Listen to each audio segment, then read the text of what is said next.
Bom dia, nono ano. Sejam bem-vindos à videoaula da semana.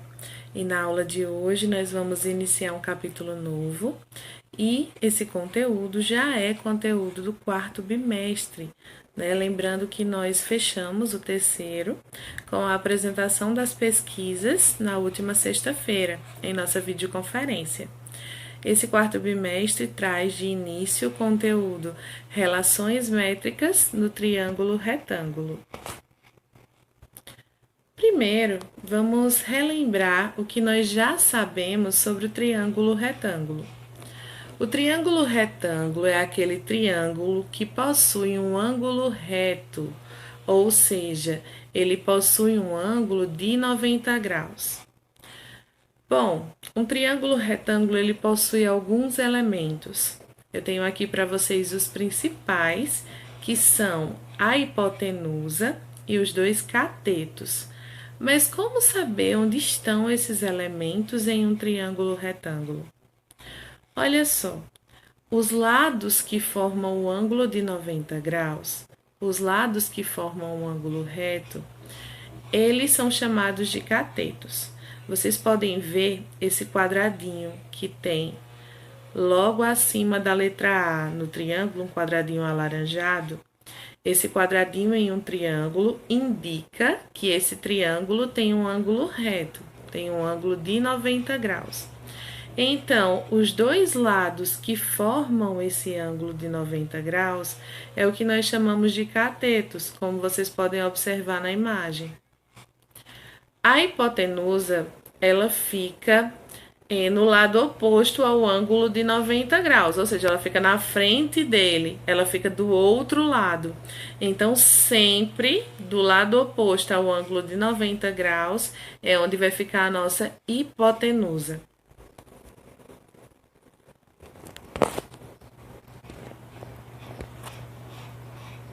As relações métricas no triângulo retângulo são parte da geometria e se relacionam às medidas que podem ser encontradas em triângulos retângulos. Desta forma, a expressão encontra medidas não conhecidas de um triângulo. Então, é para isso que as relações métricas servem. É para nós encontrarmos medidas desconhecidas do triângulo, como quanto mede um lado, por exemplo, quanto mede a hipotenusa, quanto mede um cateto. Então, com algumas das medidas que vem nos triângulos, nós podemos encontrar as medidas desconhecidas e nós encontramos essas medidas usando o que nós chamamos de relações métricas. Um triângulo retângulo ele tem vários elementos. Ele não tem apenas cateto e hipotenusa.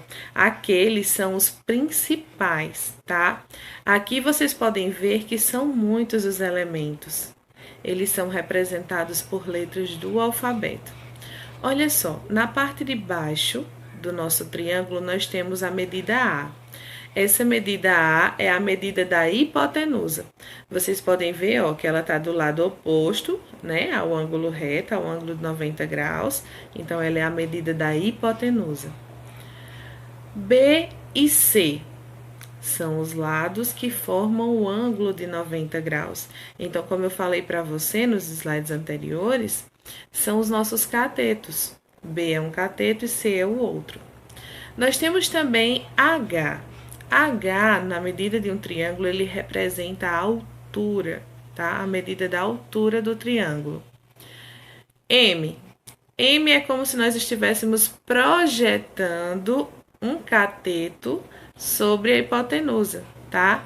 E N, a mesma coisa, é a projeção do cateto B para a hipotenusa. Então, esses são os elementos que nós podemos encontrar as medidas utilizando relações métricas.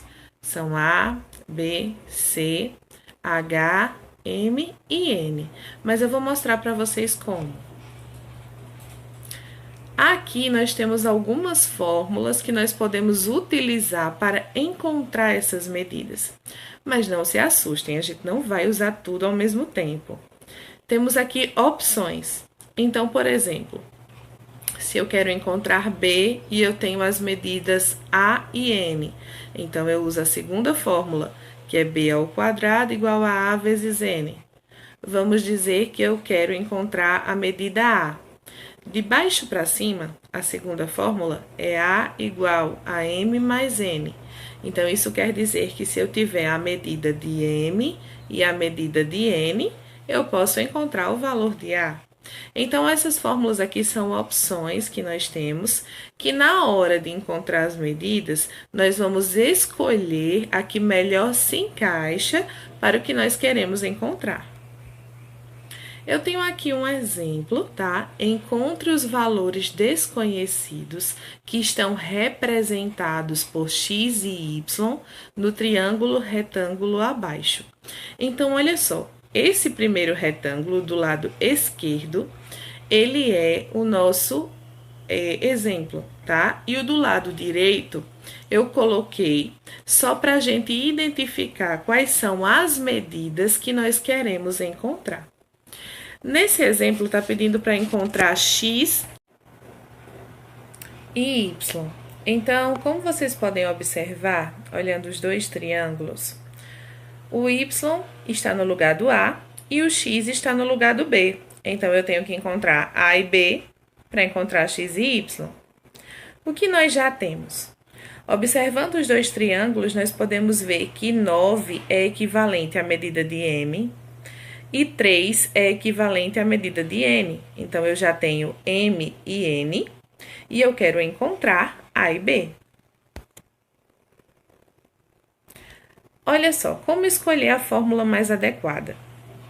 Observando essas fórmulas, nós temos que pensar em que eu já tenho M e N, e eu quero encontrar A ou B, né? Um por vez. De baixo para cima, a segunda fórmula traz A igual a M mais N. Então, ela é a mais adequada, porque com os valores de M e N que eu já tenho, eu vou encontrar A, que é o equivalente a Y.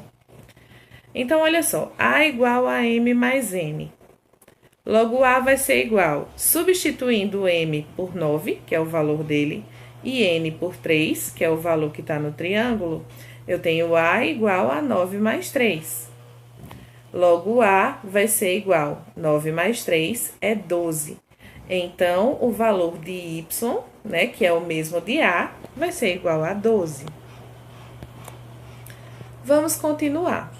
Nós também queremos encontrar o valor de x, né? E x está no lugar de b. Então, encontrando b, eu encontro x. Como encontrar a fórmula mais adequada? Eu já tenho M e N, que já vieram no meu exemplo, né? Que são 9 e 3. E eu descobri o valor de y, né? Que y é o equivalente a A, que nós descobrimos agora há pouco, que é 12. Então, eu quero uma fórmula em que eu tenha M, N ou A, mas que me faça encontrar o valor de B, né? Que é o mesmo de x. Observando aqui na tabela, ó, de cima para baixo, nós temos B ao quadrado igual a A vezes N. Então, eu posso usar essa fórmula porque eu tenho os valores de A e N e eu quero encontrar o valor de B. Então, ela é mais adequada. Aqui no lado esquerdo, nós temos B ao quadrado é igual a A vezes N. Substituir A por 12, que é o valor que nós encontramos, e N por 3, que é o valor que já veio no triângulo. Então, B ao quadrado é igual a 12 vezes 3. Como 12 vezes 3 é 36, então eu tenho B ao quadrado igual a 36. Mas eu quero tirar o expoente 2, porque eu quero encontrar o valor de B, e não de B ao quadrado. Então, para tirar o expoente 2, nós passamos ele como raiz quadrada. Então, eu tenho B é igual a raiz quadrada de 36, e a raiz quadrada de 36 é 6, porque 6 vezes 6 é 36. Logo, B vai ser igual a 6. Se x está no lugar de B e B é 6, então x é 6. Dessa maneira, nós já encontramos os valores de x e y. X é 6 e y é 12. Eu espero que tenha ficado claro. na escola, na sala de aula. Eu vou trazer novos exemplos para vocês, para a gente tirar ainda mais dúvidas, tá? Tem uma atividade para vocês praticarem aqui disponível. Não deixem de realizar. Qualquer dúvida, me chamem no privado, que assim que possível eu respondo vocês. Um grande beijo para todos e até a próxima aula.